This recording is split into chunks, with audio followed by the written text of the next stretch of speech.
নমস্কার বন্ধুরা, ভজরি মান্না কিচেনে তোমাদের সবাইকে স্বাগত। আজকে শীতকালের নানা রকম সবজি দিয়ে নোনতা পিঠে রেসিপি করে তোমাদের সঙ্গে শেয়ার করছি। চলো দেখে নিই কীভাবে রান্নাটা করলাম আর কিভাবে আমি তৈরি করলাম পিঠেগুলো।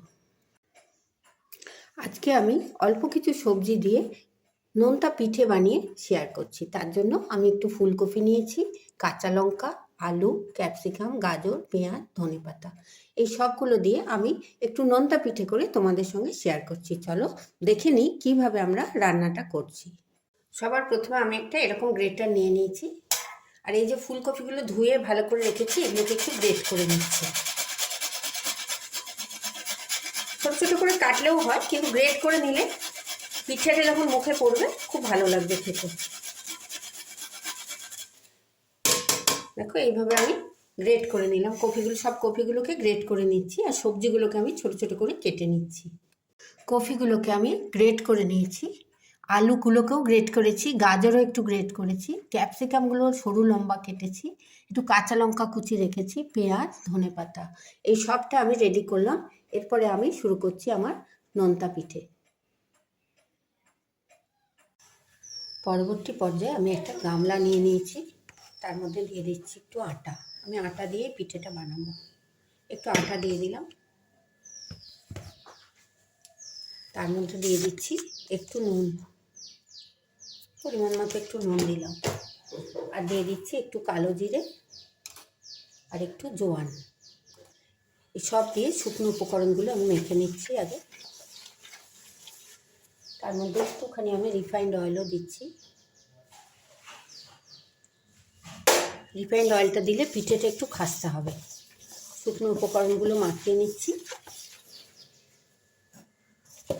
এরপর আমি অল্প অল্প করে একটু জলের ব্যবহার করছি। অল্প অল্প জলের ব্যবহার করে আমি এটা থেকে একটা ডো বানিয়ে নিচ্ছি। এখানে আমি একটা ডো বানিয়ে নিলাম। এবার এর উপরে ডোটাকে আমি ওপরে একটু তেল দিয়ে দিলাম। এটাকে এবার আমি 10 মিনিট রেস্টে রেখে দেবো। এটাকে আমি 10 মিনিট রেস্টে রেখে দিচ্ছি। পরবর্তী পর্যায়ে আমি গ্যাসের মধ্যে একটা কড়াই বসিয়ে দিয়েছি, তাতে একটু সর্ষের তেল দিয়ে দিলাম।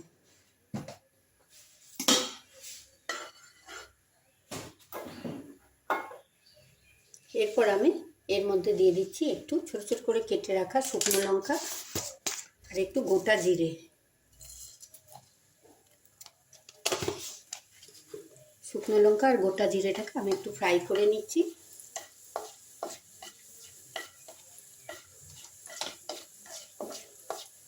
একটু জিরে ভাজার গন্ধ বেরোচ্ছে। এই পর্যায়ে আমি যে সবজিগুলো আমি কেটে রেখেছি, কফি গ্রেট করা, আলু, গাজর, ক্যাপসিকাম, পেঁয়াজ, সব আস্তে আস্তে আমি তেলের মধ্যে দিয়ে দিচ্ছি।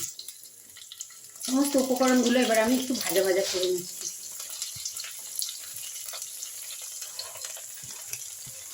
কফিটা গ্রেট করে নিলে পিঠেটা যখন মুখে পড়বে তখন খুব সুন্দর একটা ক্রাঞ্চি ভাব হয়, তাই জন্য আমি এটা একটু গ্রেট করে নিয়েছি। এবার সব সবজিগুলোকে আমি একটু ফ্রাই করে নিচ্ছি।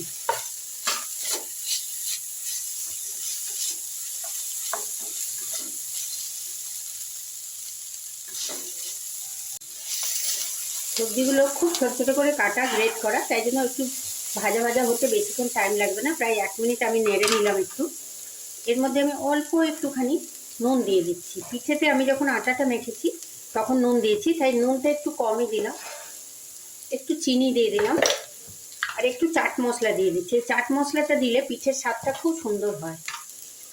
এবার আমি সমস্ত সবজিগুলো একটু ভালো করে পুরের জন্য ভেজে নিচ্ছি।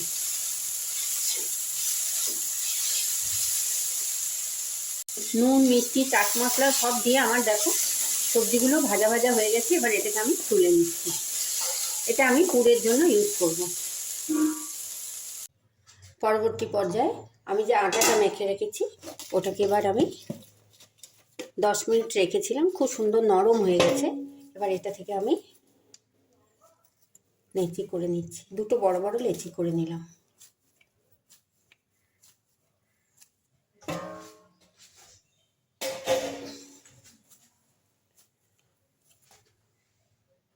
আমি এই দুটো নেচির থেকে আস্তে আস্তে একটু বড় বড় করে বেলে নিচ্ছি।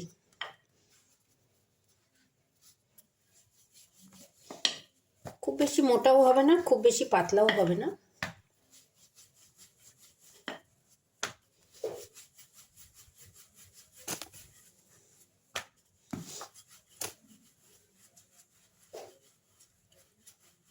এরকম সাইজে আমি একটু বেলে নিলাম। থিকনেসটা খুব মোটাও না, খুব পাতলাও না।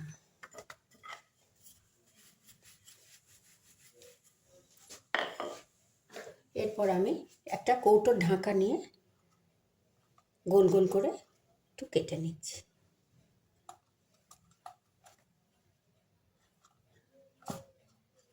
এটা তোমরা ছোট ছোট করে লেচি করে লুচির মতো বেলেও নিতে পারো, বা এরকম করে করলে ধারগুলো খুব সুন্দর সমান হয়।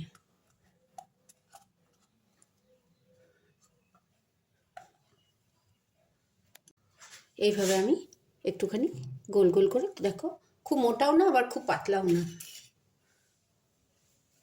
এরকম করে আমি দুটো গোল গোল সমান করে লুচির মতো বেলে নিলাম। এটা আমি নষ্ট করব না, এটা আমি আবার লেচির সঙ্গে দিয়ে আবার এইভাবে আরও 2-3টে আমি বানিয়ে নিচ্ছি। এইভাবে আমি দেখো 6টা মতো আমার পিঠে তৈরি করতে পারবো। আর এইখানে আমি সবজির পুরটাকে খুব ভালো করে তুলে নিয়েছি, কষে নিয়েছিলাম, তারপর তুলে নিয়েছি। পরবর্তী পর্যায়ে আমি এরকম করে একটা করে লেচি নেব আর তার মধ্যে সবজির পুরটা দিয়ে দিচ্ছি। একটু বেশি করেই দেবো, তাহলে খেতে খুব ভালো লাগে। তারপরে আমি এটাকে এরকম করে মুখটাকে আস্তে আস্তে চেপে লাগিয়ে দিচ্ছি। পুরটা যত ঠেসে দেবো তত পিঠেটা খেতে ভালো লাগবে। দেখো আমি এইভাবে একটা পিঠে গড়ে নিচ্ছি।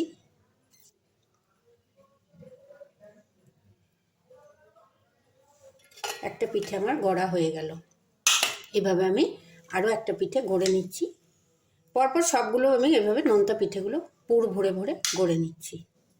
এটা শীতের সকালে, এখন শীতের তো নানা রকম মরশুমি সবজি, আমরা কফি দিয়েছি, তুমি এখানে বাঁধাকপিও দিতে পারো, বিট গাজর, যার বাড়িতে যেরকম সবজি থাকবে সেরকম করে তোমরা সবজির পুর দিয়ে নোনতা পিঠে বানাতে পারো। বাচ্চারা অনেক সময় সবজি খায় না, কিন্তু এইভাবে পিঠের ভেতর ভরে দিলে ওরাও খেয়ে নেবে। এই যে আমার দুটো পিঠে বানানো হয়ে গেল। আমি এভাবে সমস্ত পিঠেগুলো গড়ে নিচ্ছি।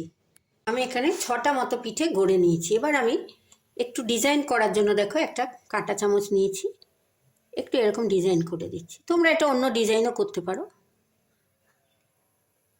দেখো একটু এরকম ডিজাইন করে দিচ্ছি, দেখতে একটু ভালো লাগে। দেখো এরকম এইভাবে সমস্ত পিঠেগুলো আমি একটু ডিজাইন করে নিয়েছি। পরবর্তী পর্যায়ে আমি গ্যাসের মধ্যে একটা কড়াই বসিয়ে তাতে একটু রিফাইন্ড অয়েল দিয়ে দিয়েছি। রিফাইন্ড অয়েলটা একটু গরম হয়েছে। এবার আমি সবজি দিয়ে যে পিঠেগুলো বানিয়েছি এগুলোকে আমি আস্তে আস্তে ছেড়ে দিচ্ছি।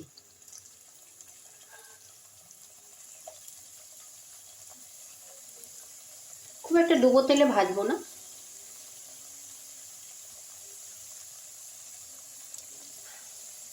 এই পিঠেগুলো খেতে খুব ভালো লাগে। তোমরা এটা চায়ের সঙ্গেও খেতে পারো, আবার টমেটো সস বা ধনেপাতার চাটনি দিয়েও খেতে পারো।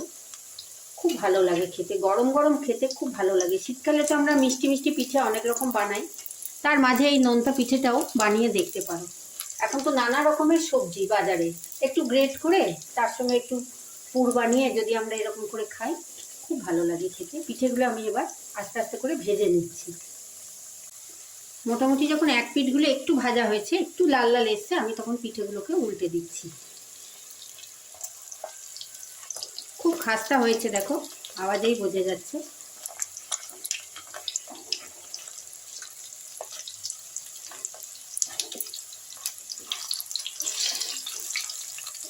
এই দিকটাও আমি ভেজে নিচ্ছি।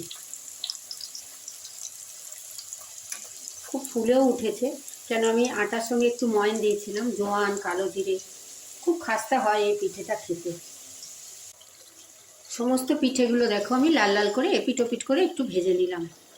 এইবার আমি এগুলোকে তেল থেকে তুলে নেব, নিয়ে পরিবেশন করব।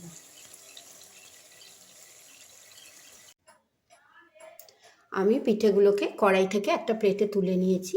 এইভাবে শীতের নানা রকম মরশুমি সবজি দিয়ে আমি নোনতা পিঠে করে শেয়ার করলাম। তোমরা কেমন লাগলো কমেন্ট বক্সে লিখে জানিও। যদি আমার ভিডিওটা ভালো লাগে অনেক লাইক শেয়ার কমেন্ট করো, সাবস্ক্রাইব করে বেল আইকন প্রেস করো, যাতে আমার নিত্য নতুন সমস্ত রান্নার ভিডিও তোমরা সবার আগে দেখতে পাও। কোন বন্ধু কোথা থেকে দেখছো জানিও। আবার দেখা হবে পরবর্তী কোনো পর্যায়ে নতুন কোনো ভিডিও নিয়ে। সবাই খুব ভালো থেকো, সুস্থ থেকো, সাবধানে থেকো। ধন্যবাদ।